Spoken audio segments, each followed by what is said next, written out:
সম্মানিত হাজিরিন, আমরা সকলেই জানি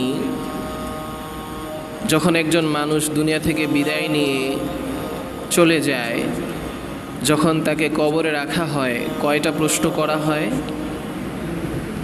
আপনারা কি জেগে আছেন না ঘুমিয়ে আছেন?